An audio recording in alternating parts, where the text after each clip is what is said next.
जी हाँ, 2025 ठीक है, आपने बहुत क्लियर कर दिया। एक चीज मैं आपसे और पूछना चाहूंगा, ये कहा जा रहा है कि short term capital gains tax की दर में कोई बदलाव नहीं है। ये इसको भी जरा एक्सप्लेन कर दें कि इसमें नहीं बदलाव का मतलब क्या है। देखिए, शॉर्ट टर्म कैपिटल गेन जो है, ये आपका एक जो चाहे शेयर्स के केस में हो, जिसमें बेसिकली हम मान के चलते हैं कि अगर आपने शेयर्स को जो है 1 साल के अंदर के पीरियड के अंदर सेल या उसको डिस्पोज ऑफ किया है, तो आपके ऊपर ये शॉर्ट टर्म कैपिटल गेन जो है वो एप्लीकेबल होता था। प्रॉपर्टी के केस में वही चीज जो है, वो पीरियड जो है हमारा, अगर 2 साल के अंदर अगर आप कोई चीज परचेज करके सेल करते थे, तो वो उस केस में जो है शॉर्ट टर्म कैपिटल गेन जो है एप्लीकेबल होता था।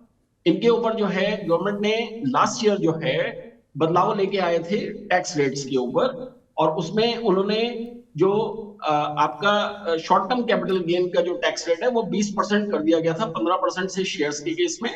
और नॉर्मल इंडिविजुअल के केस में, क्योंकि प्रॉपर्टी के केस में जो है आपकी नॉर्मल इनकम में ऐड होता था शॉर्ट टर्म कैपिटल गेन, तो जो आपका स्लैब रेट होता था उसके हिसाब से टैक्स चार्ज होता था।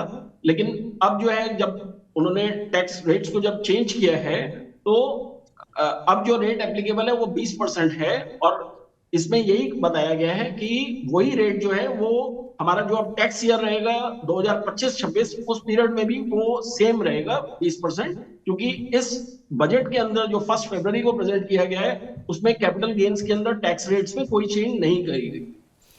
चलिए, ये बड़ी बात है। और एक चीज मैं आपसे और पूछना चाहूंगा कि फाइनेंशियल ईयर के पूरे 12 महीने को अब टैक्स ईयर कहा जाएगा, इसको भी थोड़ा समझाएं। हाँ, बिल्कुल ठीक है। देखिए, हमारा जो फाइनेंशियल ईयर है, जैसे मैंने बताया कि वो रन करता है फ्रॉम 1 अप्रैल से लेके अगले ईयर के जो कैलेंडर ईयर है 31 मार्च तक। जैसे अगर हम फाइनेंशियल ईयर 24-25 जिसको हम बोलते थे, इसका मतलब होता था 1 अप्रैल 2024 से लेके 31 मार्च 2025 का जो पीरियड है वो फाइनेंशियल ईयर 2024-25 कहलाया करता था।